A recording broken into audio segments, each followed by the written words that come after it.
안녕하세요, 박종태입니다. 여러분들과 앞으로 어린복 해부학에 대해서 알아보려고 합니다. 이번 시간에는 해부학의 역사에 대해서 함께 알아볼게요. 우선 해부학의 분류에 대해서 알아볼 건데, 이 해부학은 동물이나 사람을 잘라서 관찰하고 그 기능을 추측을 하는 거예요. 그리고 살아있는 것에 대한 구조를 기술하는 학문, 영어로는 아나토미라고 합니다. 여기서 아나토미는 그리스 어원이에요. 즉 나누다, 아나토미의 ANA는 아파트, 자르다, TOM이 to cut이라는 뜻을 가지고 있어요. 그래서 나누고 자르는 학문인 거예요. 이 아나토미하고 유사한 어원이 있는데 그게 바로 뭐냐? 원자를 뜻하는 아톰입니다. 여기서 아톰에서 A는 아니다, TOM은 자르다는 것을 뜻해요. 여러분들은 알지 모르지만 예전에 아톰이라고 하는 캐릭터가 있었어요. 제가 어렸을 때는 유명한 만화 영화였거든요. 여기서의 캐릭터 아톰도 원자의 어원에서 가져왔어요. 즉, 더 이상 자를 수가 없는 상태, 이걸 원자라고 하는 거죠. 또한 해부학은 연구 방법에 따라서 분류가 되는데요. 여기서 계통해부학은 사람의 몸을 골격계, 그리고 신경계, 그리고 근육계, 그리고 내분비계 등으로 구별을 해요. 즉, 각 계통별로 구조를 기술하는 학문입니다. 또 국소해부학은 사람의 몸의 특정 부위, 즉 특정 부위를 대상으로 그 부위에 분포하는 혈관, 신경, 근육, 골격, 관절, 얘네들의 서로 상호관계를 중심으로 연구를 하는 학문입니다. 마지막으로 응용해부학 또는 임상해부학이라고 해요. 즉 클리니컬 아나토미인데 환자의 진단 및 치료를 목적으로 연구하는 학문이 되겠습니다. 또 하나는 이 조직학 히스톨로지와 발생학, 즉 엠브리올로지에 대해서 알아볼 건데, 조직학은 현미경으로 통해서 볼 수 있는 아주 작은 구조를 연구하는 학문이에요. 대신에 발생학은 우리 몸의 크기, 복잡성, 형태, 그리고 기능, 이와 같은 것들을 시기별, 즉 스테이지라고 하는데, 또 나이, 즉 에이지에 따라서 변하면서 바뀌는 것을 연구하는 학문이 되겠습니다. 그렇다면 조직학과 해부학의 차이는 둘 다 해부학인데, 조직학은 아주 작은 현미경을 통해서 보는 거, 육안해부학은 눈을 통해서 보는 학문이 되겠죠. 자, 그러면 구강해부학, 구강해부학이라고 하는 학문이 무엇일까? 과연 어떤 학문일까요? 이 구강해부학 또는 두경부해부학이라고 하는데, 사람의 머리와 목 부위를 대상으로 하는 학문이에요. 그래서 이 구강과 그 주위에 있는 형태, 그리고 해부학적 구조, 그런 이해관계 등을 기술을 해요. 또한 머리와 목 부위의 임상 적용에 아주 기본이 되는 학문이라고 할 수 있겠죠. 그럼 왜 이 구강해부학이 필요할까? 왜 필요할 것 같은가요?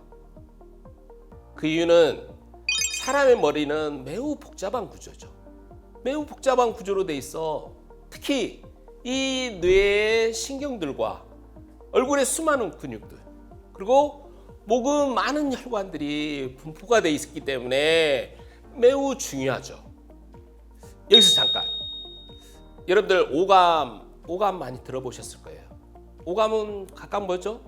즉 5가지 감각을 뜻하는데, 우리가 뭔가를 바라보는 시각, 그리고 뭔가를 듣는 청각, 냄새를 맡는 후각, 그리고 맛을 느낄 수 있는 미각, 그리고 감각을 느끼는 이 촉각을 오감이라고 합니다. 그런데 이 오감을 전부 가지고 있는 것이 어디? 신체 부위에 바로 머리예요. 그래서 이 머리는 신체 중에서 가장 위에 위치를 하고 있죠. 그런데 동물도 신체의 앞에 존재를 하고 있어요. 왜 사람이나 동물이나 앞이나 제일 위에 있을까? 그런 이유는 이 오감을 사용해서 사냥을 한다든지 적으로부터 내 자신을 방어를 한다든지 이런 여러 가지 행동을 원활하게 하기 위해서 머리에 모든 오감을 가지고 있다고 생각하시면 됩니다. 즉 머리는 명령을 내리는 곳이 되는 거죠. 그럼 용어적인 내용 하나 보도록 하겠습니다. 여러분들은 머리와 대가리라는 용어를 들어보셨을 거예요. 자, 두 개로 구분할게요. 여기서 머리는 국어사전에서 사람이나 동물의 목 위의 부분, 즉 눈, 코, 입 이런 따위가 있는 얼굴을 포함해서 머리털이 있는 부분을 말하죠. 하지만 대가리는 동물의 머리야. 사람의 머리가 아니에요. 즉 돼지 대가리, 말 대가리, 생선 대가리. 또 하나는 사람의 머리를 속되게 이르는 말이야. 어떻게? 속되게. 그리고 또 하나는 주로 길쭉하게 생긴 물건의 앞이나 윗부분, 즉 우리가 어떤 걸 쓸까요? 열차 대가리, 또 콩나물 대가리, 못대가리 이런 걸 쓰죠. 이런 것을 통칭해서 일컫는 말로 머리보다 낮춘 말을 뜻합니다. 그러므로 정확한 용어를 사용해야 되겠죠. 간혹 대가리를 사람에게 사용하면 그 사람을 어떻게 비하하는 거야. 그러니까 여러분들은 지금부터는 해부학을 배우기 시작했기 때문에 사람에게는 머리라는 말을 쓰자. 그럼 우리나라 사람들이 가장 많이 표현하는 말이 있어요. 너 얼굴이 매우 커. 머리가 커. 이런 식으로 얼굴이나 머리 부분의 크기에 대해 외모적인 평가를 하는데 사실 이 말을 들으면 기분이 나쁠 때가 있어. 기분 안 나쁘세요? 나는 나쁜 적이 있었거든. 하지만 이 머리가 크다는 말은 사실 좋은 편이더라. 뭐가 좋은 편이냐? 가르쳐 드릴게요. 이 머리가 크다는 것은 어른처럼 생각하거나 판단할 때 쓰는 표현 방식이에요. 또 머리를 맞대다 이런 말 있잖아요. 어떤 일을 의논하거나 결정하기 위해서 서로 마주대하다라는 뜻에서도 사용을 해요. 그리고 또 머리가 굳다, 즉 사고방식이나 사상 따위가 완고하다라는 뜻을 가지고 있어요. 또한 요즘에 유명한 연구를 통해서 잡지에 실린 내용이에요. 빠바밤 뭘까요? 이 머리가 큰 사람이 머리가 좋대. 예전에는 이런 말을 쓰지 않았는데 저도 이 대갈 보고 대갈 장군 이런 이야기를 들었었는데 머리가 좋다는 거예요. 즉 큰 사람이 머리가 좋다는 보고가 있으니 여러분들도 머리가 큰데 좀 그렇지 않아? 그럴 필요 전혀 없다. 자, 머리 큰 사람들 자신 있게 삽시다. 파이팅! 자, 이번에는 해부학 역사에 대해서 알아보도록 하겠습니다. 이 해부학이라고 이 용어를 처음 사용한 인물이 누구냐? 우리가 일명 의학의 아버지라고 그래요. 히포크라테스라고 합니다. 그때는 사람을 해부한다는 건 불법이었어. 그러니까 사람을 해부를 할 수가 없는 거예요. 그러면 뭘 사용했겠어요? 동물을 사용을 했죠. 그래서 동물을 해부하면서 이 해부학이 발전하기 시작합니다. 이후에 이 갈레노스가 원숭이를 해부하면서 이 근육과 신경의 구조를 이해하는데 공헌을 하게 돼요. 그래서 여기 보이는 저서를 쓰게 됩니다. 그 안에는 실제 해부되어 있는 그림까지 상세하게 적혀 있어요. 무려 얼마 동안? 1400여 년 동안 우리 의학에 지대한 영향을 미치게 됩니다. 그러면 여러분들 혈액에 영혼이 존재한다라고 믿습니까? 꼭 이 믿습니까 하니까 꼭 뭐 종교 같은데 당연히 안 믿죠. 하지만 이 고대 사람들은 이 혈액에 영혼이 존재한다고 믿었어요. 그래서 이 푸네우메라는 뜻하는 전기를 영혼으로 표현했어요. 여기 보이는 도면 사인 보여주시죠? 이 도면은 이 갈레노스가 이 학자가 전기, 즉 영혼이 흐르는 모습을 그려서 설명을 하는데요. 자세히 설명드리면 동맥이나 정맥 그리고 신경 이 세 종류의 배관 체제로 가장 먼저 장에서 흡수한 영양분이 간문맥, 즉 소화기에서 나오는 혈액을 간으로 운반하는 정맥이에요. 이걸 통해서 간으로 들어간대요. 근데 여러분들이 생각할 때 간문맥 어렵잖아요. 정맥이면 정맥이고 동맥이면 동맥인데 왜 간문맥이라겠냐? 생김새는 꼭 정맥같이 생겼어. 근데 이 영양분들을 간으로 가지고 가요. 그 역할은 그럼 뭐야? 동맥이 역할을 하고 있는 거야. 그러니까 정맥도 아닌 것이 동맥도 아니야. 그래서 애매하니까 이름을 간문맥이라고 친 거예요. 여러분들 간문맥 헷갈리면 안 돼요. 그래서 간에서 영양이 풍부한 정맥혈이 되어 다시 정맥에서 전신으로 분비된다라고 생각을 한 거죠. 이어 심장 오른쪽으로 들어온 혈액의 일부가 심장의 벽을 빠져나와 그리고 나서 왼쪽으로 흘러가요. 즉 외부에서 흡수한 영혼이 폐에서 심장 왼쪽으로 들어가서 다시 영혼이 풍부한 동맥혈이 된다고 했어요. 그래서 영혼을 운반하는 동맥혈을 통해 전신으로 영혼이 퍼져나간다고 믿었다고 하네요. 여기서 잠깐 제가 심장을 설명해 드리면 우리가 온몸에서 쓰고 난 이 정맥은 우심방으로 들어와요. 그리고 나서 우심실로 가서 폐로 가게 되는데 이 폐 허파에서 산소와 이산화탄소를 교환하고 깨끗한 피를 만들어서 좌심방으로 가는 거예요. 그리고 나서 좌심실로 가서 우리 온몸으로 영양분을 뿜어주는 거예요. 근데 너무 비슷한 지금 생각을 한 거죠. 야, 정말 우리 선조들 너무너무 똑똑하시다 이렇게 느낄 수가 있습니다. 자, 해부학 가면 떠오르는 예술가가 있는데 누굴까요? 한번 맞춰보실래요? 르네상스 시대야. 최고의 예술가야. 힌트. 누구? 레오나르도 다빈치죠. 그는 모든 걸 다 잘했어. 꼭 나처럼. 미술, 해부학, 모든 다방면에서 천재적인 사람이었대. 특히 이 정밀한 해부학의 그림을 그린 자료가 아주 많다고 하죠. 하지만 천재도 가끔 실수를 할 수 있는 법인 거예요. 즉 다빈치의 해부학 노트를 보면 크게 전기, 중기, 후기로 나뉘어져요. 즉 그 말은 전기 때는 좀 어리석겠다는 이야기겠지. 전기에서는 주로 표면적인 관찰을 했어. 그러니까 표면만 딱 보고 그림을 그린 거예요. 그래서 발생된 실수가 바로 뇌의 뇌실인데 여기 그림을 보면 머리 안에 표지박이 보이시죠? 이렇게 뇌실을 표지박으로 그림을 그렸답니다. 실제 뇌실을 보면 전혀 표지박 형태가 아니거든. 그 형태를 띠지 않아요. 그래서 나온 설 하나가 갈레노스의 설을 따랐다라고 합니다. 즉 당시 갈레노스 통설에는 뇌실의 모양을 표주방 모양으로 묘사를 했대요. 그 이유는 뇌는 내가 직접 작용하는 게 아니라 뇌 속에 들어있는 신경액을 통해서 기능을 한다라고 생각을 했답니다.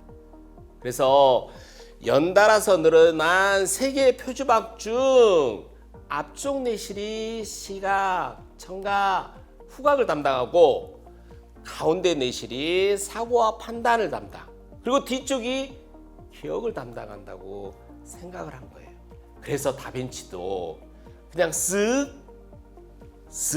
표면만 보고는 표주박으로 그렸다고 합니다. 즉 이후에 다빈치의 후기 해부학 노트를 보면 전기하고는 다르게 진짜 현재의 뇌실의 그림을 볼 수가 있어요. 실제 뇌실의 그림과 많이 유사한 것을 보실 수 있죠. 자, 이걸 통해서 우리가 뭘 느낄 수 있을까요? 즉 여러분들도 무언가를 하고자 할 때는 그냥 표면만 그냥 쑥 보고 나서 그게 다 됐다, 이건 안 돼요. 안 된다는 말이지. 즉 정확하게 관찰을 통해서 진행하는 게 매우 중요하다고 생각되죠. 다빈치의 이야기는 여기까지 하겠습니다. 다음으로 해부학의 기초를 세운 베살리우스에 대해서 알아볼 거예요. 이분은 인체를 직접 해부를 했어요.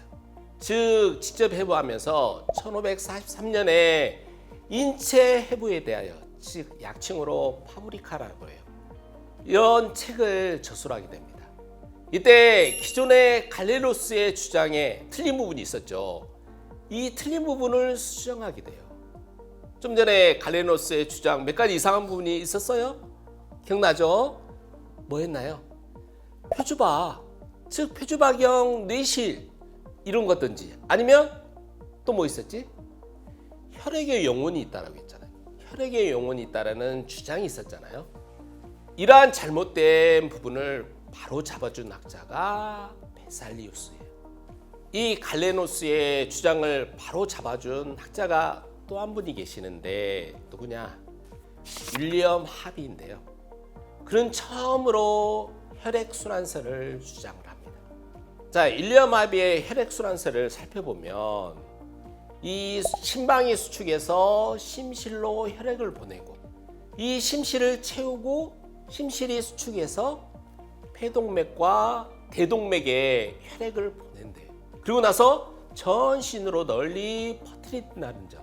그리고 혈액은 판막 덕분에 폐동맥이나 대동맥에서 심실로 역류하지 않는다는 점. 와, 이건 대단한 거예요. 여러분들 이 큰 병원에 가면 어린애들 같은 경우 이 판막이 제대로 닫히지 못해서 역류하는 현상이 많이 일어납니다. 이건 어마어마한 큰 병인데 이 내용까지 잡아놓은 거예요. 또 심장이 수축할 때 단단해지고 동맥이 확장한다는 점. 또 동맥에 바늘을 꽂으면 심장이 수축할 때 혈액이 분출된다는 점. 여러분들 체했을 때 손에 딱 손을 따는 이런 것들도 같은 의미를 품습니다. 또 심방이 수축하면 이어서 심지실이 수축한다는 점. 즉 마치 눈앞에서 심장을 보는 것처럼 생생하게 표현이 되어 있어요. 야, 이때는 저희들처럼 이렇게 심장을 직접 열어서 그런 것들을 안 했을 건데 이걸 어떻게 이렇게 기술했을까? 정말 대단합니다. 자, 그러면 이번에는 동양 해부학에 대해서 알아볼까 합니다. 이 동양에서 해부학은 고대 중국의 의학이 해부학의 선도적인 역할을 했어요. 이 송나라 때 인체 해부가 이루어져서 구이범 오장도 또는 전진 항중도 등의 대표적인 동양 해부서가 존재하고 있습니다. 그럼 우리나라는 해부를 했을까요? 안 했을까요? 어떨 것 같아요? No. 우리나라는 해부를 할 수가 없었어요. 그 이유는 유교적 풍습 때문이죠. 즉 유교에서는 죽은 사람을 소중히 여겼단 말이에요. 그런 풍습 때문에 해부를 할 수가 없었습니다. 즉 하지만 기록에 따르면 우리 몸의 구조를 탐구 목적으로 전유영이라는 분이, 즉 임진왜란 때 16세기예요. 그때 당시 시체 세구를 해부를 했대요. 그렇게 전해지거든? 근데 서적이 없어. 즉 남아있지 않아요. 그래서 이게 주장이 정확한지 않는지, 근데 정확하지 않다라는 주장이 있습니다. 그래서 우리나라는 사람을 해부한 적이 없다라고 생각하시면 됩니다. 그러면 여러분 여기서 여러분들의 반론을 제시하셔야 돼요. 텔레비 보신 분들 있을 거예요. 여러분들 드라마 허준 보셨나요? 아마 제 강의를 듣는 분들은 짤 같은 걸로 접했을 뿐인 건데 저는 그때 당시 직접 이 드라마를 봤어요. 근데 드라마 허준에서 스승님을 해부하는 장면이 나왔거든요. 그러면 왜 이런 장면이 연출되었는지 좀 설명해 드릴게요. 이 동의보감을 쓴 허준은 실제 스승을 해부했다고 구설이 있는데요. 이건 명의 허준의 이야기가 구전으로 전해지면서 어찌 보면 설화적 보탬이 붙어가지고 생겼다라고 생각하시면 될 것 같아요. 즉 여러분들이 소문을 낼 때 어떻게 내요? 내가 A라는 사람한테 이야기를 했어. 근데 하고 나서 이 A가 B한테 전화할 때는 내가 이야기한 내용보다 뻥튀기가 돼. 뭔가 추가돼. 그리고 또 B가 C한테 이야기할 때는 또 기존 내용보다 더 뻥튀기가 돼가지고 내용이 추가되죠. 결국 최종으로 가면 이야기가 부풀려져가지고 이따마시하게 변해버리죠. 즉 이런 현상과 매우 비슷한 거죠. 당시 조선시대 유교적 정서 상황에서 만약 허준이 스승을 해보였다면 아마 잡혀가서 능지처참에 처한노라, 아마 능지처참을 당했을지도 모르죠. 그리고 동의보감 속에 허준의 신영장부도와 중국의 의학인문인 신경요결의 장부도가 매우 유사하다는 전문가의 의견도 있어요. 야, 그렇다는 말은 그래서 허준은 스승을 해본 적이 없다, 이렇게 생각하시면 될 것 같습니다.